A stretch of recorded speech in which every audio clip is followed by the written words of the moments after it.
Everyone, welcome back to smart study achieves. ఈరోజు మన topic వచ్చేసి లీనియర్ రిగ్రెషన్. లీనియర్ డిస్క్రిమినెంట్స్లో 3 టాపిక్స్ ఉన్నాయి. ఫస్ట్ వన్ వచ్చేసి పర్సెప్ట్రాన్, సెకండ్ వన్ వచ్చేసి లీనియర్ సెపరబిలిటీ అండ్ థర్డ్ వన్ వచ్చేసి లీనియర్ రిగ్రెషన్. ఓకేనా? నేను పర్సెప్ట్రాన్ అండ్ లీనియర్ సెపరబిలిటీ గురించి ప్రీవియస్ వీడియోలో ఎక్స్ప్లెయిన్ చేశాను. చూడకపోతే వెళ్ళి చూడండి. ఓకేనా? సో ఈరోజు మనం లీనియర్ రిగ్రెషన్ అంటే ఏంటో డెఫినేషన్ చూద్దాం. Linear regression is a supervised learning algorithm. Supervised learning algorithm used to model and analyze the linear relationship between a dependent variable target and one or more independent variables. అంటే ఏంటి? ఈ linear regression అనేది ఒక supervised learning algorithm అనమాట. Supervised learning అంటే ఏంటి? Labelled data ఉంటుంది. ఓకేనా? సో ఇదేం చేస్తుంది? ఎందుకు యూజ్ చేస్తారు దీన్ని? రిలేషన్ కనిపెట్టడానికి. దేనికి మధ్యలో?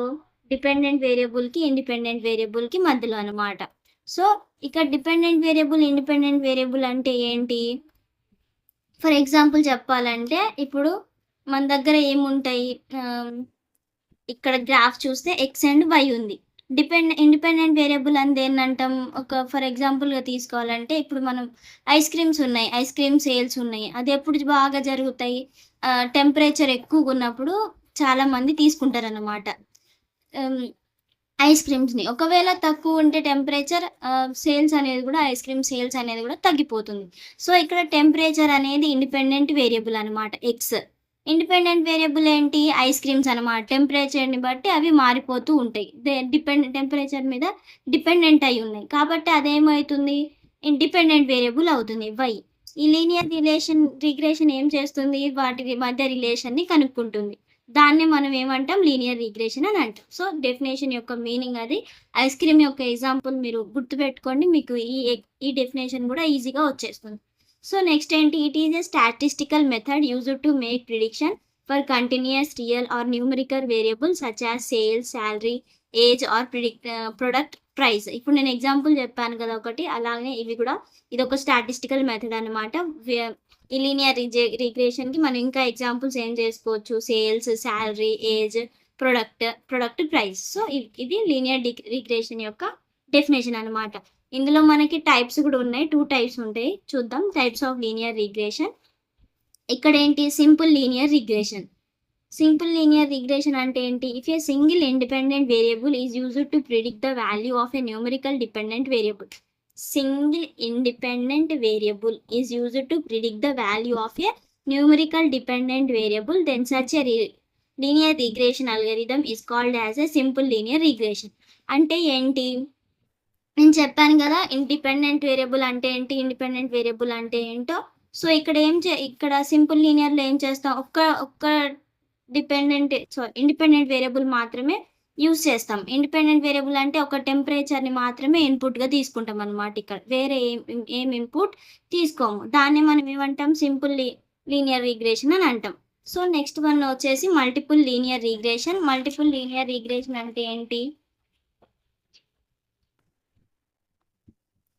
If more than one independent variables is used more than one independent variable is used to predict the value of a numerical dependent variable, then such a linear regression algorithm is called multiple linear regression. అంటే ఏంటి? అక్కడ మనం simple లీనియర్లో ఏం చేసాం? ఒక single independent variable మాత్రమే తీసుకున్నాం. Independent variable అంటే ఇక్కడ ఏంటి? టెంపరేచర్ ఒక్కటే ఇన్పుట్గా తీసుకున్నాం. కానీ ఇక్కడ ఏంటి? మల్టిపుల్ ఇన్పుట్స్ని తీసుకుంటాం అన్నమాట.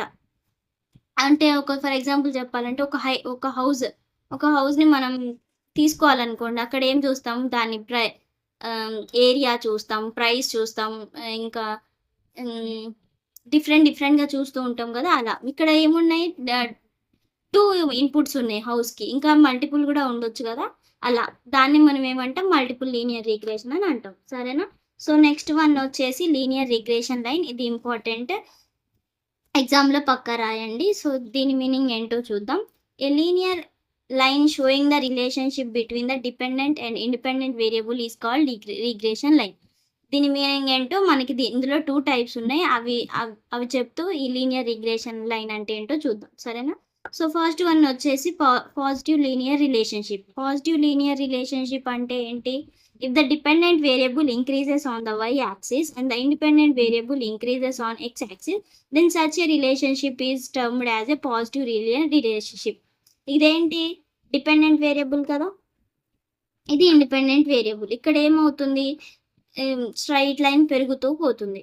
ఓకేనా? దీన్ని ఏమంటాం? పాజిటివ్ లీనియర్ రిలేషన్షిప్ అంటాం. ఫర్ ఎగ్జాంపుల్గా చెప్పాలంటే ఇప్పుడు టెంపరేచర్ ఎక్కువ ఉంటే ఏమవుతుంది? ఐస్ క్రీమ్ ప్రైజెస్ కూడా పెరుగుతూ ఉంటాయి కదా. ఇక్కడ టెంపరేచర్ ఎక్కువ ఉంది అనుకుందాం, ఇండిపెండెంట్ వేరియబుల్. ఓకేనా? అప్పుడు ఐస్ క్రీమ్ ప్రైజెస్ కూడా ఏమవుతూ ఉంటాయి? పెరుగుతూ పోతూ ఉంటాయి. దాన్ని మనం ఏమంటాం? పాజిటివ్ లీనియర్ రిగ్రెషన్ అని అంటాం. ఓకేనా? So this is about positive linear relationship. And the next one వచ్చేసి నెగిటివ్ లీనియర్ రిలేషన్షిప్. ఇదేంటి? If the dependent variable decreases on the y axis and the independent variable increases on the x axis, then such a relationship is called as negative relationship. దీనికి opposite అనమాట. ఇక్కడ line అనేది ఏమవుతుంది? పెరుగుతూ పోతుంది కదా. So negative linear రిలేషన్స్లో ఏమవుతాయి? Sales decrease అవుతూ ఉంటాయి అన్నమాట. ఇలా కిందికి వస్తూ ఉంటుంది ఈ లైన్ని మనం. ఓకేనా? దిస్ ఈజ్ అబౌట్ దేని గురించి? ఇది నెగిటివ్ లీనియర్ రిగ్రెషన్ గురించి. ఓకేనా? పాజిటివ్ అండ్ నెగిటివ్ అర్థమైందిగా, లీనియర్ రిగ్రెషన్. సో మనకు ఒక చిన్న మ్యాథమెటికల్ ఈక్వేషన్ ఉంది, అది మీరు గుర్తుపెట్టుకోండి. ఇది ఈక్వేషన్స్ అనమాట, మ్యాథమెటికల్ ఈక్వేషన్స్. ఒక సింపుల్ లీనియర్ రిగ్రెషన్కి గుర్తుపెట్టుకోండి. ఓకేనా? సో నెక్స్ట్ ఇంపార్టెంట్ కాన్సెప్ట్ ఇది, finding the best fit line and cost function.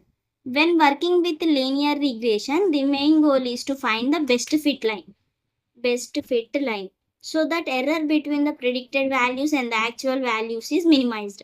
అంటే ఏంటి? లీనియర్ రిగ్రెషన్ ఎందుకు యూజ్ చేస్తాం మనం? బెస్ట్ ఫిట్ లైన్ని కనుక్కోవడానికి యూజ్ చేస్తాం. ఎందుకు? ఎర్రర్ ప్రిడిక్ట్ చేయడానికి. ఈ బెస్ట్ ఫిట్ లైన్ అంటే ఏంటి? మీకు ఒక గేమ్ తెలిసే ఉంటుంది. ఇట్లా ఒక గేమ్ ఉంటుంది. సో మనం ఏం చేయాలి? కరెక్ట్గా ఈ మధ్యలో ఏమంటాం? స్టిక్ అనేది కొట్టాలన్నమాట. ఒక మధ్యలో ఇక్కడ కొడితే ఎక్కువ పాయింట్స్, కొంచెం బయటికి కొడితే నెగిటివ్ పాయింట్స్ అట్లా వస్తూ ఉంటాయి కదా. ఏమంటాం? బాణం కరెక్ట్గా మనం ఇక్కడ స్టిక్ ఇక్కడ రావాలన్నమాట మనం టార్గెట్ చేస్తే. ఇది టార్గెట్ అన్నమాట. ఓకేనా? ఇప్పుడు ఏంటి? ఇది కరెక్ట్ లైన్. మనం ఏమంటాం? ఇప్పుడు బాణంని వదిలితే అది ఎక్కడ వస్తుంది? ఇక్కడ వచ్చింది అనుకోండి. ఓకేనా? మనం స్టిక్ కొడితే ఇక్కడ వచ్చింది. దీనికి మధ్య ఎర్రర్ దూరం ఎంతో చూస్తాం కదా, దాన్నే మనం ఏమంటాం? ఎర్రర్ అంటాం. ఇది ఎంత దగ్గరగా ఉంటే ఎర్రర్ అనేది అంత తక్కువగా ఉంటుంది అనమాట, మనం కొట్టిన ఈ స్టిక్ అనేది. ఓకేనా? దిస్ ఈ బెస్ట్ ఫిట్ లైన్ని కనుక్కోవడం, దీన్నే మనం బెస్ట్ ఫిట్ అంటాం అన్నమాట. వీటి మధ్య దూరాన్ని కనుక్కోవడం ఏమంటాం? బెస్ట్ ఫిట్ లైన్ అని అంటాం అన్నమాట. ఓకేనా? ఈ ఎర్రర్ని కనుక్కోవడానికి మనం దేన్ని యూస్ చేస్తాం? కాస్ట్ ఫంక్షన్, మీన్ స్క్వేర్ ఎర్రర్ని యూస్ చేస్తాం అన్నమాట. ఇది దేనికి యూస్ చేస్తాం? ఇది బెస్ట్ ఫిట్ లైన్ ఎర్రర్ కనుక్కోవడానికి యూస్ చేస్తాం అన్నమాట. It is used to estimate the value of the coefficient for the best fit line and measure the error and how the model is performing. చెప్పాను కదా, best fit లైన్ని కనుక్కోవడానికి ఈ mean squared error అనేది use చేస్తాం అన్నమాట. So this is all about linear regression. First యూనిట్లో maximum topics cover అయిపోయాయి. ఒకసారి సిలబస్ చూద్దాం ఏమేమి ఉన్నాయో. నేను మషిన్ లెర్నింగ్లో టైప్స్ చెప్పాను. First supervised, unsupervised, semi supervised 4 types ఉంటాయని చెప్పాను. టైప్స్ చెప్పాను. పర్స్పెక్టివ్ అండ్ ఇష్యూస్, ఈ 2 కలిపి ఒక వీడియో లాగా చేశాను, చూడకపోతే వెళ్ళి చూడండి. అండ్ నెక్స్ట్ వన్ వచ్చేసి సూపర్వైజ్డ్ లెర్నింగ్. ఈ టైప్స్లోనే ఈ సూపర్వైజ్డ్ లెర్నింగ్ అనేది కవర్ అయిపోతుంది. And next one is the brain and neuron, artificial neural network. చెప్పాను కదా, మన బ్రెయిన్ లాగానే దీన్ని ఆర్టిఫిషియల్ న్యూరల్ నెట్వర్క్ని డిజైన్ చేశారని. సో అది ఒక వీడియో, అది కూడా నేను చేశాను, చూడండి వెళ్ళి. సో డిజైనర్ లెర్నింగ్ మషిన్, ఇది కూడా చెప్పాను. ఇది మషిన్ లెర్నింగ్ చెప్పాను, సూపర్వైజర్ అయిపోయింది, ది బ్రెయిన్ అండ్ న్యూరాన్ అయిపోయింది, డిజైనర్ లెర్నింగ్ మషిన్ ఇది కూడా అయిపోయింది. దీంట్లో 4 స్టెప్స్ ఉంటాయని చెప్పాను కదా, అదే ఈ designer learning machine. Concept learning చెప్పలేదు. మీకు ఒకవేళ ఈ టాపిక్ కూడా కావాలంటే నా కామెంట్ బాక్స్లో కామెంట్ చేయండి. ఓకేనా? నెక్స్ట్ వచ్చేసి ఫైండింగ్ ఏ మ్యాక్సిమల్లీ స్పెసిఫిక్ హైపోథెసిస్ ఇదొక చిన్న ప్రాబ్లమ్ అనమాట. యూట్యూబ్‌లో చాలామంది దీన్ని కవర్ చేశారు. చాలా బానే చెప్పారు. సో, మీరు ఈ టాపిక్ కావాలంటే యూట్యూబ్‌లో చూడండి. ఇది కూడా మంచిగా చెప్పారు. ఒకవేళ మీకు ఈ టాపిక్ అండ్ ఈ టాపిక్ 2 కావాలంటే నాకు కామెంట్‌లో కామెంట్ చేయండి. ఓకేనా? ఈ టాపిక్స్ కూడా నేను పెడతాను. లాస్ట్ వన్ వచ్చేసి లీనియర్ డిస్క్రిమినెంట్ చెప్పాను కదా! పర్సెప్ట్రాన్ అయిపోయింది. లీనియర్ సెపరబిలిటీ అయిపోయింది. లీనియర్ రిగ్రెషన్ అయిపోయింది. సో, మాక్సిమం టాపిక్స్ కవర్ చేశాను. ఈ 2 టాపిక్స్ ఇది చాలా చిన్న టాపిక్. యూట్యూబ్‌లో చాలామంది చెప్పారు. సో, నెక్స్ట్ వన్ వచ్చేసి కాన్సెప్ట్ లెర్నింగ్. ఈ టాపిక్ మీకు కావాలంటే చెప్పండి. నేను పోస్ట్ చేస్తాను. ఓకేనా? ఫస్ట్ యూనిట్ అయిపోయింది. మనం నెక్స్ట్ యూనిట్‌తో నెక్స్ట్ వీడియోలో కలుద్దాం. ఓకేనా? నా ఛానల్‌ని సపోర్ట్ చేయండి. నెక్స్ట్ వీడియోలో కలుసుకుందాం. బాయ్.